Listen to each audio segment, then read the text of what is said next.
When it comes to cereal disease management, we all know that prevention is better than cure. And despite the cold spells and the wet weather we've had recently, this advice hasn't changed. And that's why it's important to maintain a proactive approach to disease management in your cereal crops. I'm here at the Syngenta Banbury Innovation Centre to look at how crops are developing and to provide some tips to help ensure your crops remain protected this season. This is one of the many trial sites that Syngenta has across the country. The purpose of these trial sites is to help us understand cereal disease management, to then provide advice to growers and agronomists on best managing their crops.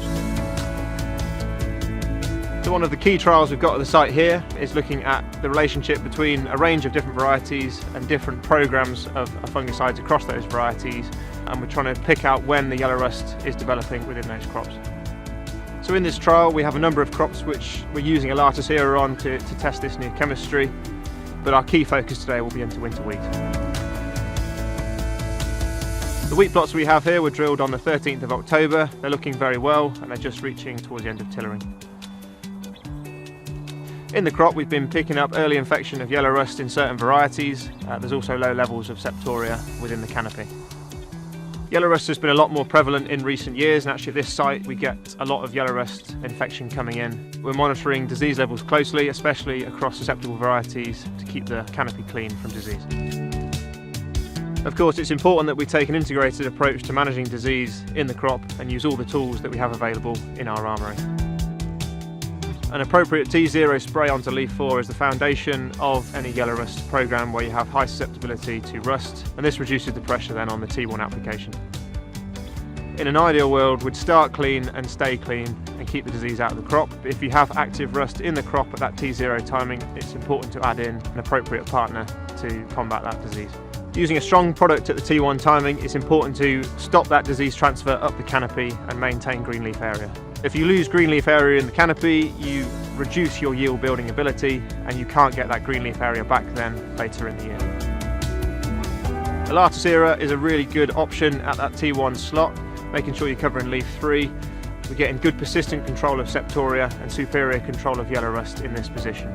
This approach is protecting your crop and helping to drive further yield.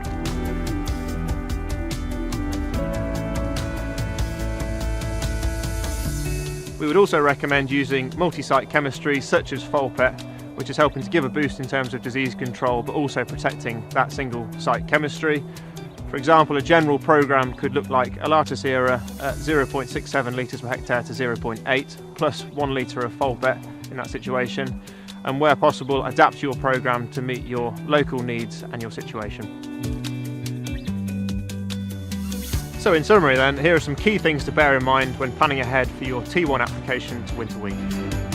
Plan ahead, use a T0 and IPM to reduce that threat at T1. Remain in a protectant position where possible. Use a Multisite at T1 to provide robust protection against yellow rust and Septoria.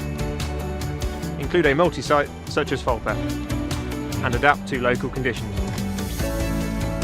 So that was a summary of what we've currently got going on at our Banbury Innovation Centre, and we'll be back later in the year to give you an update of how that crop is progressing. For more information and to sign up to our cereal updates, please visit our website or visit one of our trial sites.